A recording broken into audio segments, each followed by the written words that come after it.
रूस में आज राष्ट्रपति चुनाव के लिए वोटिंग का आखिरी दिन है और इस वक्त हम नई दिल्ली में मौजूद हैं। नई दिल्ली में इस सेंटर पर रूसी नागरिकों के लिए मतदान के लिए एक खास तरह की व्यवस्था रूस की सरकार द्वारा दी गई है। भारत में रूसी दूतावास ने खास प्रबंध किया है कि जो लोग दिल्ली में हैं वो आकर यहाँ पर अपने मत का इस्तेमाल कर सकते हैं।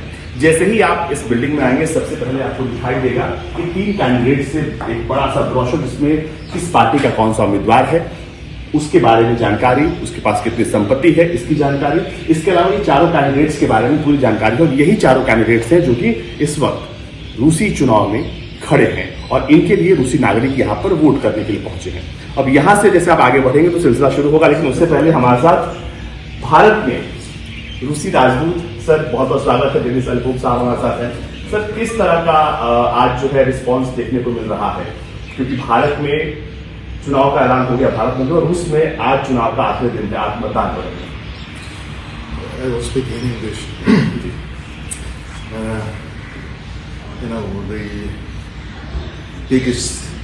The greatest festival of democracy has begun in India, as the Prime Minister Modi said.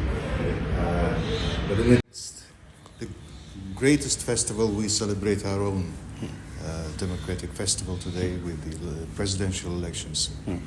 We have 5 polling stations across India currently open, but we also had an advance voting. We register many people.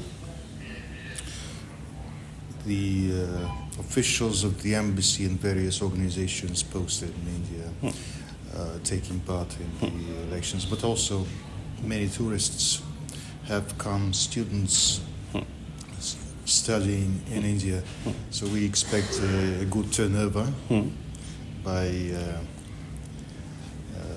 the closing of the stations at 8 p.m.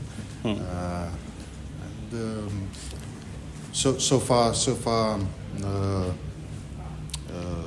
the situation has been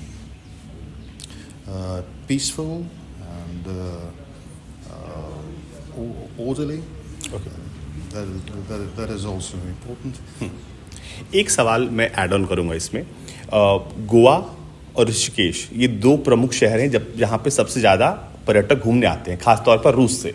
तो वहां पर क्या व्यवस्था है? क्या वहां पर भी इस तरह की व्यवस्था की गई या फिर उन्हें भी उन मतदान केंद्रों पर जाना होगा जो उनके आसपास है? Yes, so we had a separate polling station in Goa, and we held an advance voting in Kerala. The polling stations in Goa is currently open today, and that is true. We have a lot of Russian citizens vacationing in Goa, short term, long term, and the turnover over there has been large as well. बहुत बहुत शुक्रिया sir, क्योंकि बहुत ज़रूरी है समझना कि जो वोटिंग यहाँ पर हो रही है, भारत में भी लोग बहुत उत्साहित हैं रूस में जो चुनाव हो रहे हैं। हालांकि अगर आप लोकप्रियता के हिसाब से बात करें, कैंडिडेट्स तो 4 हैं, लेकिन एक लोकप्रियता, एक नाम सबसे ज़्यादा लिया जाता है। बहुत बहुत शुक्रिया। और यहाँ पर जितने लोग आज आ रहे हैं, मैंने देखा कि ज़्यादातर हिंदी में बात कर रहे हैं और जो भारतीय संस्कृति और रूसी संस्कृति का मेल है वो दिखाई दे रहा है। और आपको हमने देखा है कई बार भी आप हिंदी में भी बात करते हैं, तो हिंदी में भी कुछ कहना चाहेंगे आज के चुनाव के बारे में? थोड़ा सा 2 लाइन अगर आप कुछ कह दें। मैं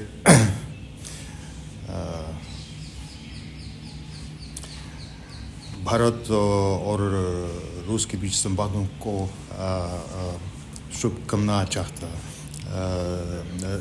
बोलना चाहता हूँ, और यह भी बोलना चाहता हूँ कि भारतीय चुनाव भी सक्सेसफुल होंगे। बहुत बहुत शुक्रिया सर, और हमारी भी तरफ से आपको बहुत सारी शुभकामनाएं। तो आज का दिन बहुत खास है और ये रूसी इतिहास के लिए भी खास है, क्योंकि ऐसा पहली बार हो रहा है जब रूस के स्पेशल ऑपरेशन के बाद रूस में चुनाव हो रहे हैं और बड़े पैमाने पर वोटिंग इस बार रूस में देखने को मिल सकती है। सर बहुत बहुत शुक्रिया।